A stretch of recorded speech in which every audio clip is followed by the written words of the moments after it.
Well, what a beautiful view this is. Green trees in front, unbelievably good architecture on both sides, and most importantly, probably the country's highest density of intellectuals. What more can anybody ask for it? The last time I saw this wonderful view was in the movie Two States. I can tell you folks, having watched so many of you pass through this, I am positive that batch of 2023 can give a tough competition to Alia Bhatt and Arjun Kapoor. Thank you. Chairman, members of the governing body, director, faculty, staff, students, guests, the graduating students, I thank you for inviting me to be part of this joyous occasion. Congratulations to the graduating students on completing this worthy penance. You are now all set to shoulder the aspirational task of transforming our country and the world with the competence and the values that you possess. The knowledge, wisdom, writing skills, modeling, analytical thinking, Socratic questioning, group discussions, teamwork, and decision-making skills that you have acquired here from your revered teachers will definitely assist you in your future. I am happy to come back to a place where I started my career when none of you was born. It was in 1969. I learned much being the chairman of this venerable institution from 2002 to 2007. Today, my talk will be very similar to the one I gave recently on the 40th year celebrations of Infosys, the company I founded. The context is different, but the lessons for both the graduating class here and the Infosys out there are the same. I have often been asked why I started Infosys. Let me answer that. I grew up in a family of 8 children, a mother, a father, and a grandmother. My father was a school teacher in a small town. It was drilled into my young mind that my fate would be limited by the circumstances that I was born into. The India that I experienced in my youth was a lower middle class India with small hopes and even smaller dreams. I had simply accepted that there would be a glass ceiling to most professional ladders in corporate India of those days. Corruption and connections in government were common for success in most businesses then. That retrogressive mindset of mine changed gradually when I started working in a French real-time software company in Paris more than 50 years ago. I learned 3 important ideas. The power of entrepreneurship in a free market in creating jobs and prosperity for the nation. Second, the beauty of an enlightened corporate democracy. and the role of compassionate capitalism in building a prosperous and happy country. I was also influenced by the writings of Mahatma Gandhi, Max Weber, Franz Fanon, and Karl Polanyi.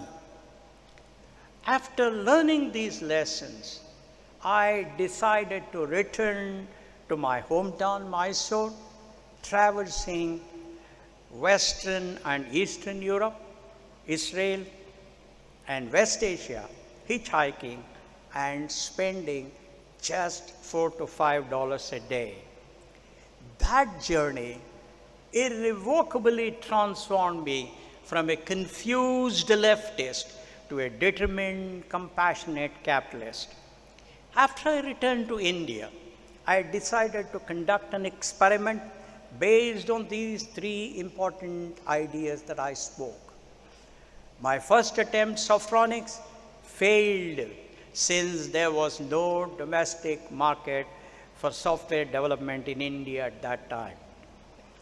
I learned my lesson and started my second attempt, Infosys, after my stint as a general manager at Patni Computer Systems Private Limited.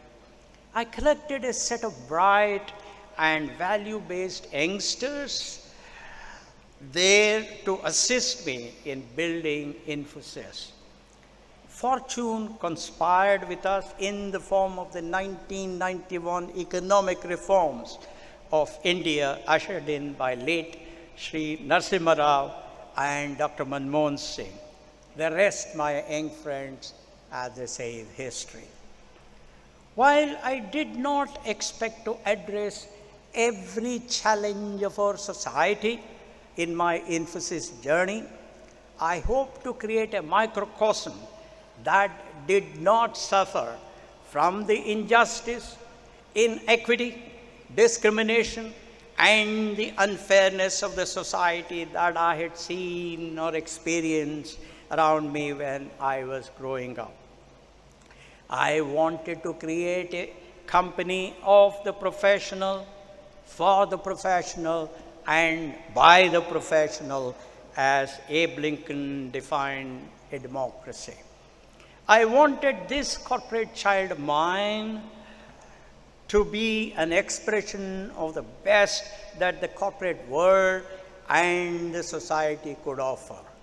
I wanted it to be a place where a person from any race, any religion, caste, region, nationality, and economic stratum could succeed based on competence and values. A place where people from the forgotten fringes of our society could compete with confidence, perform, earn respect, occupy the center stage, and with luck, run the company. A place where fairness and justice would be the norm. A place where imagination, speed, and excellence in execution would be the watch phrase. A place where there was no apartheid between the management and the employees. A place where the dignity of the professional was sacrosanct. A place where the merit was revered in every transaction. A place where the CEO and the janitors shared the same canteen and the same toilet. A place where the graft would be taboo. A place where people would celebrate deferred gratification, would not pilfer from the corporate kitty, and do what is right for the entire company. A place where the asymmetry of information between the management and the shareholders dissolved like dew on a sunny morning. A place where you could disagree but could not be disagreeable. A place where the seniors wholeheartedly and enthusiastically shared wealth with everyone who participated in generating it. And ultimately, a place where the inner voice exhorted every Infosian to demonstrate the best of entrepreneurship, compassionate capitalism, enlightened corporate democracy, and time invariant and context invariant values. This to me has been the Infosys I dreamed from the first day I discussed with my then friend and today my wife in 1977. Even today, my undying passion burns bright for these ideas that have made Infosys special. My dream for Infosys has never been just that of a profit-making machine, but rather an experiment and a demonstration of social change for the betterment of my country. Infosys has been a perfect manifestation of my belief that one's fate need not be determined solely by one's birth. Infosys has been an umbrella offering shelter to many who share the same belief. I wish to share with you what I have learned in this extraordinary journey and what has made Infosys unique. Each one of these precepts has been a foundational pillar for building Infosys over the past 4 decades plus. My hope is that every one of you, whether you become corporate leaders, whether you become entrepreneurs, or whether you pursue the academic line, will find these ideals useful and demonstrate them throughout your career. First, a culture of meritocracy and values should determine the mindset of a company. Culture is the strong foundation on which the superstructure of aspirations, dreams, hopes, and their conversion to reality rest. Remember that Peter Drucker once said, "Culture eats strategy for lunch." Second, competence, commitment, and character are the essential ingredients for a company to earn the respect of the stakeholders and to achieve enduring success. The best management guru, my friend, sorry for saying it, is the market competition.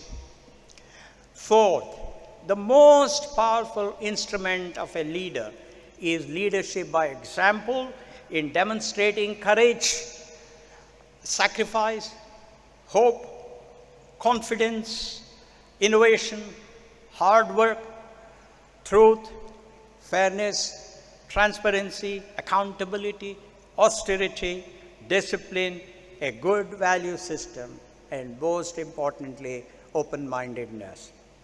5, how you behave when you are on top and have power and wealth is your true character. In such moments, your grace, your courtesy, and your humility shown to others will reveal the real you. 6, a confident leader hires people smarter than himself or herself. Such a leader gets the best out of his or her people by creating an environment of openness to new ideas, values, meritocracy, fairness, transparency, speed, justice, imagination, discussion, excellence in execution, and questioning. Remember that questioning is the primeval soup of imagination. Without questioning, my young friends, there is absolutely no progress. 7, putting the interests of the company ahead of one's personal interest in the short and medium term results in the betterments of one's personal interest in the long term. 8, performance leads to recognition, recognition leads to respect, and respect leads to power. 9th, respect enhances trust in the company among stakeholders, leading to repeat business from customers, attracting quality employees and long-term investors. Respect also enhances cooperation from vendor partners, the government of the land, and the society. 10th, market access and talent access determine the success of a company. 11, sales and finance are the lifeblood functions of a company. 12th, price is what you pay and value is what you expect from what you buy. Every customer looks for the best value for money in every purchase. Therefore, a company that enhances differentiated value to the customers using continuous innovation will obtain premium pricing. Competing merely on price will restrict the company to a commodity market. My young friends, such company will eventually atrophy. 13, free cash flow is the best index of success of a company. You all know that profit is just an opinion. The real thing is cash in the bank. 14, transparency in everything you do is counterintuitively a competitive advantage. I want you to remember this very importantly. Respected leaders, 15th, respected leaders avoid any symmetry of benefits in their own favor vis-a-vis other stakeholders, particularly the minority shareholders. Good governance is enhanced by adhering to honesty, fairness, transparency, and accountability in every transaction. It requires values, suppression of greed, and fearless governance. 16. Success, my young friends, is half due to performance and half due to luck. I want you to remember this very importantly because I want every one of you to be humble. As Louis Pasteur once said, chance favors the prepared mind. So you must do everything possible for success before you invoke God. 17. Fairness is the most important attribute for any decision. Practice the Latin proverb, audi alterem partem. That means listening to the other side. Fairness, my friends, is maximized by listening to the other side and using data and facts. 18, across the world, and particularly in a country like India, where the majority of the people are poor, the best way to make capitalism attractive is for the corporate leaders to exercise self-restraint in their perks, in their profligacy, their compensation, and their lifestyle. After all, remember the words of Socrates who said, the secret of happiness lies not in seeking more, but in developing the capacity to enjoy less.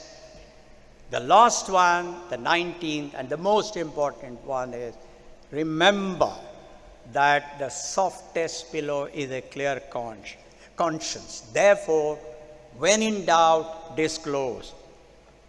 These ideals, my friends, I have expressed are not rhetorical. We at Infosys have lived them. We have fought for them. We have sacrificed for them. We have suffered for them. And we have celebrated them.